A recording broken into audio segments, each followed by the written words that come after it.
Aqui são os exemplos de como utilizar em cada linguagem, né, aqui em demos. Ó. Eu vou deixar os links aí na descrição, inclusive do projeto ACBR. E os amigos que ainda não conhecem o projeto, eu recomendo, que é um projeto muito bom, viu?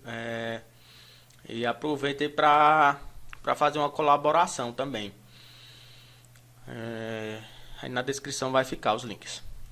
Aqui em demos, ó, vai ter aqui, né, os exemplos de cada linguagem, né? Nesse vídeo vamos ver um exemplo para o Java, né? Também vamos modificar a forma de fazer a chamada da função, né, da lib, da DLL. E nesse caso a gente vai estar utilizando Java. Eu fiz algumas modificações, né, para conseguir fazer aqui a chamada. Inclusive a gente está eu estou fazendo esse teste no Ceará. Então aqui já é um pouquinho mais complicado, né, essa chamada. Bom, já fiz todas as implementações aqui no NetBeans, né? E já está tudo nos conformes, as configurações e tudo mais. Que é o arquivo que faz o instanciamento com a biblioteca, né? Com a DLL. A gente vem até aqui no status do serviço, que é a função que a gente modificou até o momento. E aqui a gente vai entender melhor como que funciona em relação ao protocolo de comunicação, né? A chamada. Ó, como podemos ver, essa função é aqui que a gente vai chamar. Aqui é feita uma alocação de dados, né? Essa alocação, o tamanho dela, como a gente pode ver aqui, é de 256 bytes, certo? Então é um pouco limitado em referente, não é uma coisa variável, não é uma coisa constante, né? É um valor constante que a gente obtém a resposta, né? Aí ele aloca essa quantidade de bytes. E aqui o tamanho da resposta, né? O tamanho que vai ser retornado a resposta. Então, vocês lembram que lá na biblioteca, né? No Lazarus, na função, na chamada da função, tem essas constantes aqui, ó.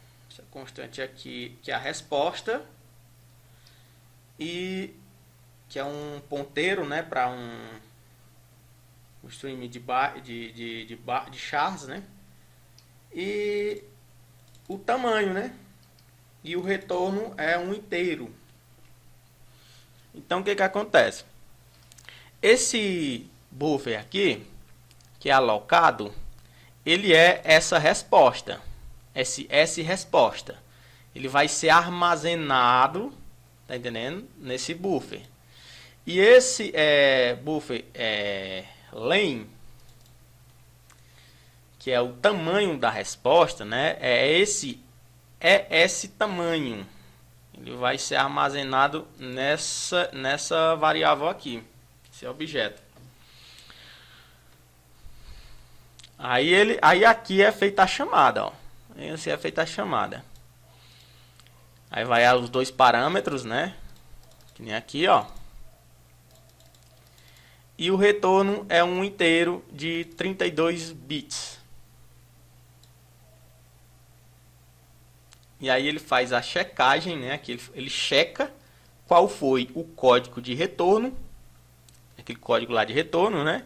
Faz a checagem aqui. Se não for igual a 0, ele vai retornar um erro. Só que ele vai buscar o erro lá na memória ainda também, entendendo?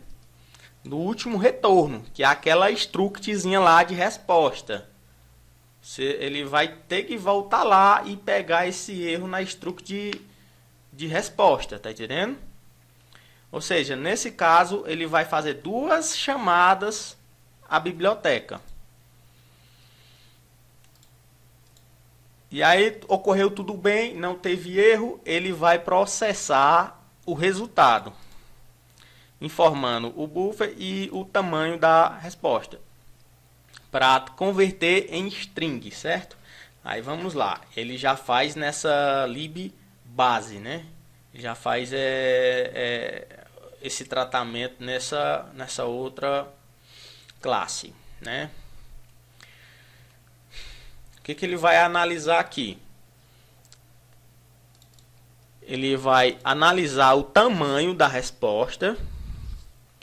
Se a resposta for menor ou igual o tamanho que foi alocado, aquele 256 MB, ok. Ele vai simplesmente converter aqui o buffer, né, o armazenamento em uma string. Vai fazer apenas essa conversão. Mas se caso ele for maior, então ele não foi retornado nessa alocação de dados. Vai ter que fazer uma nova solicitação, né? Uma nova chamada à biblioteca para obter os dados que estão armazenados lá na struct retorno. Que lá já está a informação completa, né? Bom, ou seja, acontece duas vezes a chamada, né? Acontece duas vezes a chamada se caso for maior do que 256 ou um valor que você definir maior, né?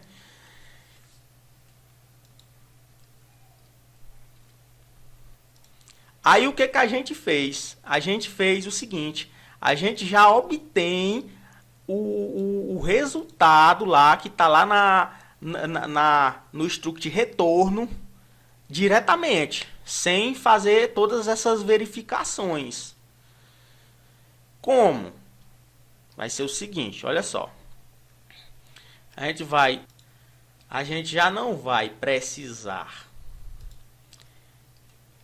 dessa alocação de dados, né, o buffer, e nem do retorno do tamanho dessa resposta, né? E também não vamos precisar colocar esses parâmetros na função. Aí nós removemos aqui e ao invés de ser um retorno inteiro, a gente vai colocar um pointer também. Um pointer. Essa mesma situação a gente vai conseguir fazer em qualquer uma das linguagens, tá entendendo? Não tem limite não. Se eu consigo fazer no Java, as outras linguagens é moleza fazer isso. Entendendo? No Java ele se torna um pouco mais complicado porque ele não interage diretamente com o sistema operacional. A gente tem que fazer uma adaptação, né? Uma chamada da JNA, né? Que é a biblioteca de acesso nativo, né?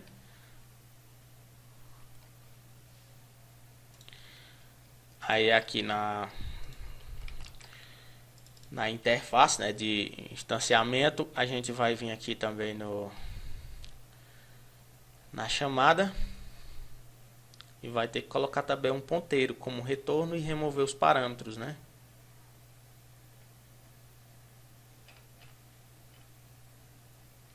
Aqui coloca o parâmetro o retorno como um ponteiro e remove os dados, os parâmetros. Remove os parâmetros. E voltamos lá.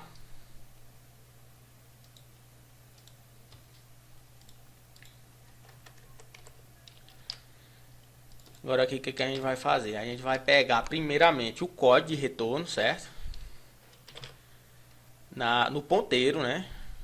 Vai pegar o código de retorno. Sabemos que o INT no Java é de 32 bits, então vamos setar essa informação aqui logo no offset, né, no endereço 0 e recuperar esse inteiro. Esse inteiro. Pronto, aí voltando aqui no Lázaro, ó, lembra lá que a gente que tem essa struct aqui, ó, o código que é o inteiro, né? Vou copiar para cá para o Java e vou deixar comentado aqui só para a gente fazer uma análise. Ó, o código ele é esse primeira informação que eu obtenho aqui no ponteiro, né? E agora eu vou pegar o tamanho da mensagem, né? Mandar mensagem que também é um inteiro, só que ele vai estar no endereço 4. Como são 4 bytes o código, então tem que pular para o endereço 4. E assim por diante, tá entendendo? Aí eu tenho o tamanho da resposta, né, da mensagem. O que eu vou fazer aqui? Eu verifico se essa mensagem é maior do que 0. Se a mensagem for maior do que 0, né? Aí eu já pego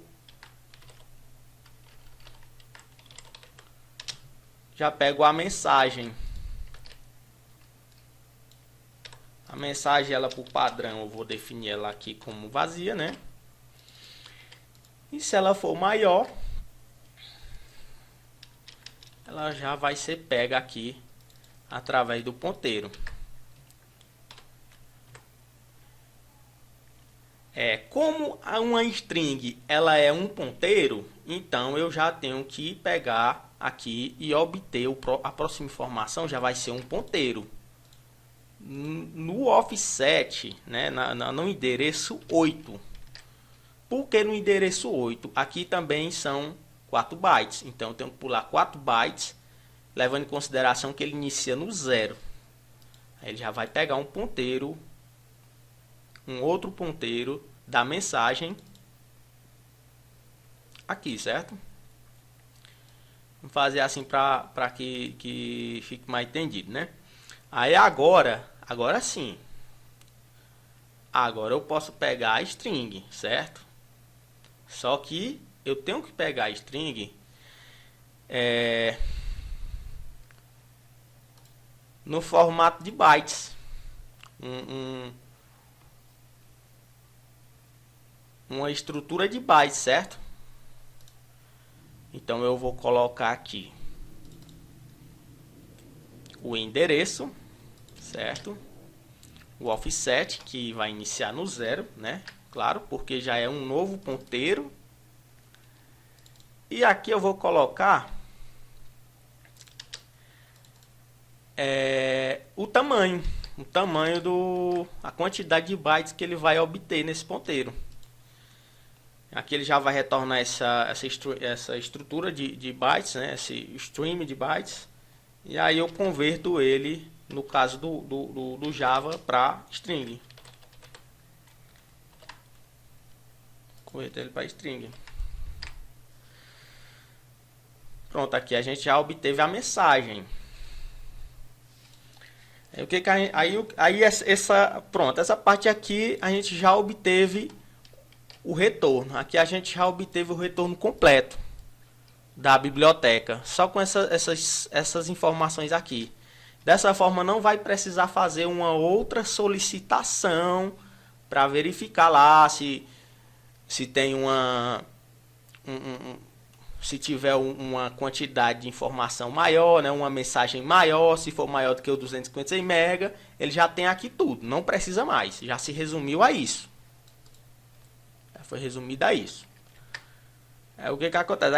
Aí nesse checagem de resultado aqui, ele teria que voltar lá, né, novamente, e pegar a resposta. Lá no último retorno, né? Aí o que acontece? Eu só vou copiar isso aqui, ó. Vou copiar só isso aqui, nada mais.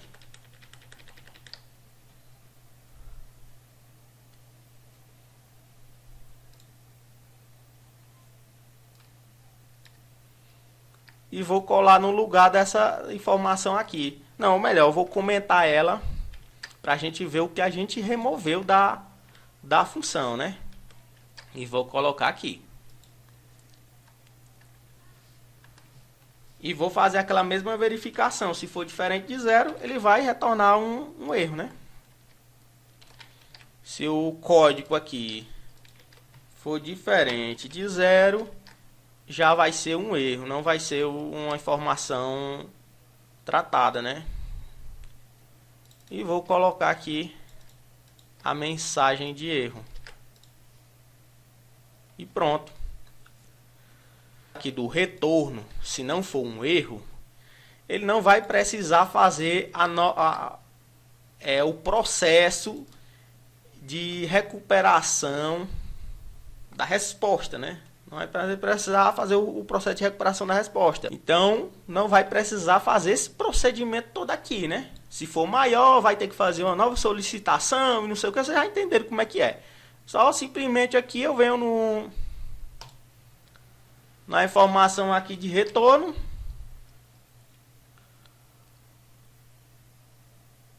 Deixo comentado também, porque não já vai precisar ir para lá.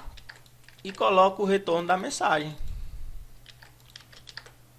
O retorno da mensagem. Ah, mas aí não tem o tratamento para o TF8. Calma aí que vai ter, né? Tem um tratamentozinho aqui para o TF8, né? Que ela faz aqui, né? Olha só. Ela faz o tratamento aqui do chassi do TF8. Pronto. Muito simples resolver isso. Venho aqui na recuperação da string e coloco o TF8. Pronto. Já está feito o tratamento. Em resumo, a gente resumiu bastante, né? Resumiu bastante o processo. Agora vamos fazer aqui uma... Inclusive aqui é uma coisa que a gente pode estar melhorando, tá ainda mais. Vou estar melhorando aqui ainda mais. Pronto, agora aqui eu vou apagar tudo que foi feito, né? As coisas que a gente não vai mais utilizar, os comentários, para deixar ela mais clean, né? Pronto, em um único ponteiro eu já consigo obter todas as informações que a gente precisa. Agora vamos fazer o testezinho, né? Vou executar aqui. E vamos fazer o teste. Olha só. Obtivemos o retorno, né? Da mesma forma, né?